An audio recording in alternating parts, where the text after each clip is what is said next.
Welcome to A Great Cooker. I'm Sophronia. Today I want to show you how to make a really basic bread recipe, but it is delicious. And you're going to use your bread machine. Sometimes I have trouble finding baking flour or bread flour in the store. So I ordered this off of Amazon. It's Vital Wheat Gluten. And you can use this along with regular flour whenever you're making bread, and it'll pretty much essentially turns it into bread flour. In my bread machine, you start with the wet ingredients, but make sure you follow instructions for your machine. So this calls for 1 cup of water. I know this is a milk and honey bread, but that will be explained shortly. Next, we need honey. I think I got this, I don't remember what store I got this from, but I try to buy my honey in bulk because I use it in a lot of recipes. So for this one, we wanted to have a nice strong honey taste. So we're gonna use a total of 3 tablespoons of honey. Oops, I'll clean that up. You also need 3 tablespoons of oil. I have some olive oil, 100% virgin olive oil on hand. Actually, if I had poured the oil first and then the honey, then the honey would have probably just poured right out. But that's okay. 1, 2, 3.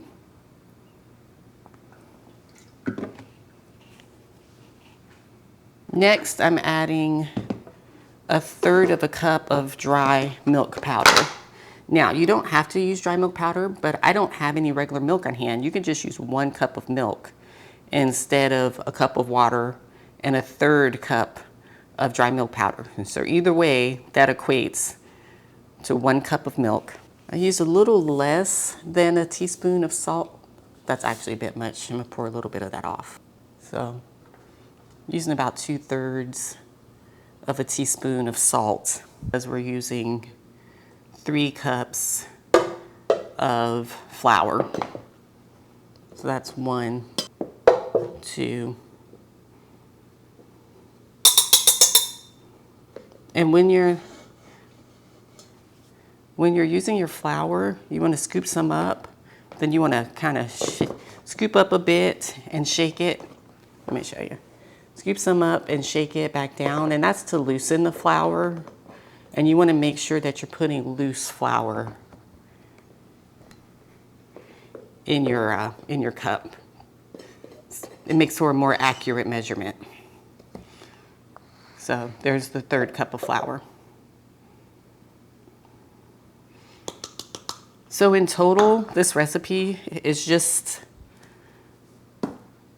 7 ingredients. Once I add my yeast, which I am using active dry yeast. This is just regular yeast. If you're using regular active dry yeast, you want 2 1/4 teaspoons. So I did 1 level and 1 somewhat heaping. That's about 2 1/4.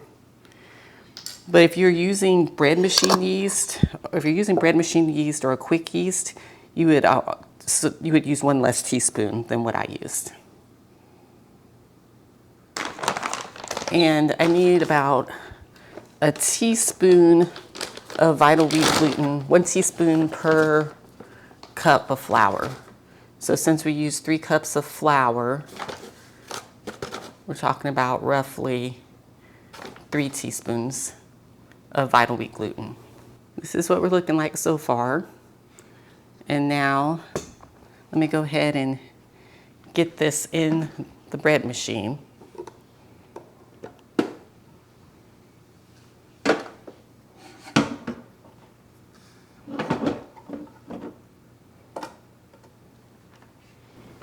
Even though this is a 1.5 pound loaf, my bread machine sometimes takes a while to rise. And for that reason, I cook 1.5 pound loaves, but I use the 2 pound setting to give it some additional time to rise. My crust, my loaf is already set to a medium crust, and I'm gonna use the number one setting for basic, which this is already set to. So now I can just press start.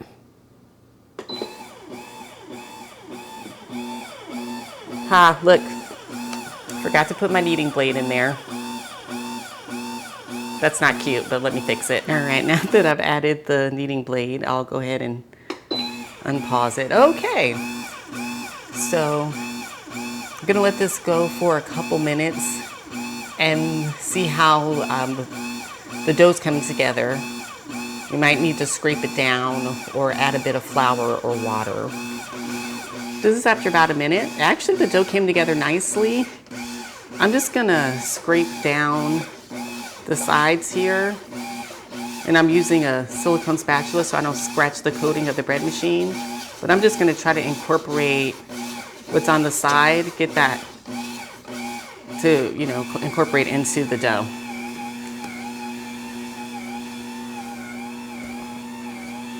And now I'll put the top on it, and we'll check back in 3 hours and 8 minutes. This machine starts baking at the 1 hour mark. So it just started baking a few minutes ago. And I just wanted to show you. Can you see there? It's actually risen very nicely. The machine just went off a couple minutes ago. So let's look inside and see. That's a really pretty color. I'm gonna put it on the rack so we can get a better look at it. It's still extremely hot. Let's see what it looks like. Once it's cooled completely, I'm gonna cut into it and we'll take a look at the crumb. The bread has cooled completely, and this is what it looks like before I slice it. There's that debate, I guess, of what is the best way to slice bread from a bread machine. And honestly, I haven't found one, but what I normally do is just to slice the bread in half, and then each of those halves I slice into pieces. Thanks for watching, and I'll see you in the next video.